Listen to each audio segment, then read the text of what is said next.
भारत में डिजिटल रुपए की शुरुआत। पहले दिन किया करोड़ों का लेन देन। कैसे करेंगे इस्तेमाल, क्या है फायदे। आरबीआई ने 1 दिसंबर को देश की डिजिटल अर्थव्यवस्था को मजबूती देने के लिए रिटेल डिजिटल रुपए का पायलट प्रोजेक्ट सफलतापूर्वक लॉन्च कर दिया। पहले दिन आरबीआई ने 1.71 करोड़ रुपए जारी किए। ये पायलट प्रोजेक्ट 4 चुनिंदा शहरों में शुरू किया गया। इससे संबंधित एक अधिकारी ने कहा कि आने वाले दिनों में बैंकों की तरफ बढ़ती जरूरतों के हिसाब से रिजर्व बैंक डिजिटल रुपए जारी करेगा। पहले चरण में डिजिटल रुपए को दिल्ली, मुंबई, बेंगलुरु और भुवनेश्वर में लॉन्च किया गया। इन शहरों में 4 बैंकों के माध्यम से डिजिटल करेंसी उपलब्ध कराई जा रही है। दिल्ली, मुंबई, बेंगलुरु और भुवनेश्वर में state bank of India, ICICI bank, yes bank और आईडीएफसी फर्स्ट बैंक के जरिए डिजिटल करेंसी उपलब्ध कराई गई।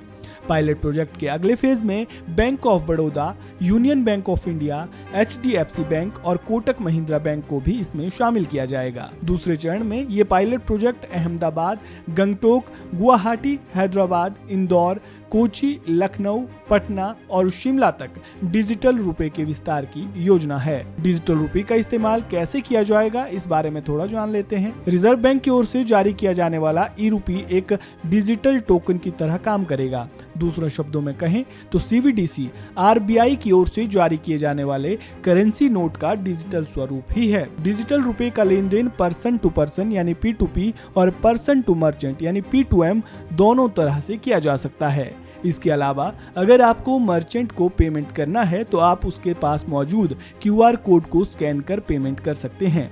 डिजिटल रुपए का लेन देन बैंकों, ई वॉलेट के माध्यम से किया जा सकता है। भारत की इकोनॉमी को डिजिटल रूप से विकसित करने की दिशा में रिजर्व बैंक के इस कदम को अहम माना जा रहा है। आरबीआई की ओर से जारी की गई इस डिजिटल करेंसी की वैल्यू कागजी नोटों के बराबर ही है। अगर आप चाहें तो इसे देकर कागजी नोट भी हासिल कर सकते हैं।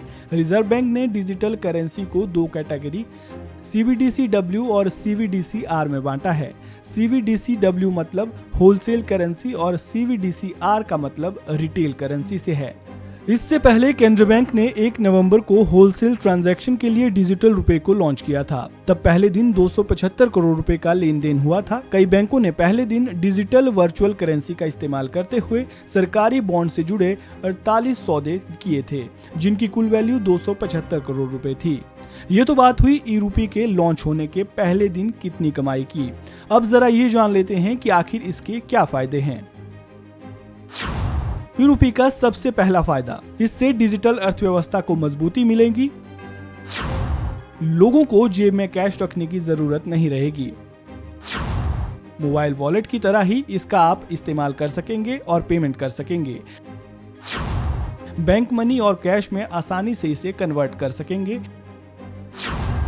विदेशों में पैसे भेजने की लागत में कमी आएगी। बिना इंटरनेट कनेक्शन के भी काम करेगा।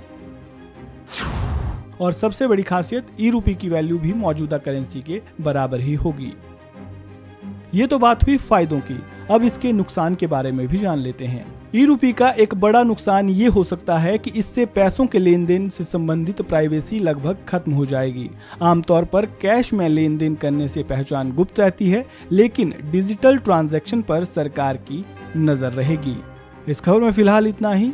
खबरों से जुड़े ताज़ा अपडेट के लिए आप वन इंडिया हिंदी को सब्सक्राइब करना बिल्कुल ना भूलें।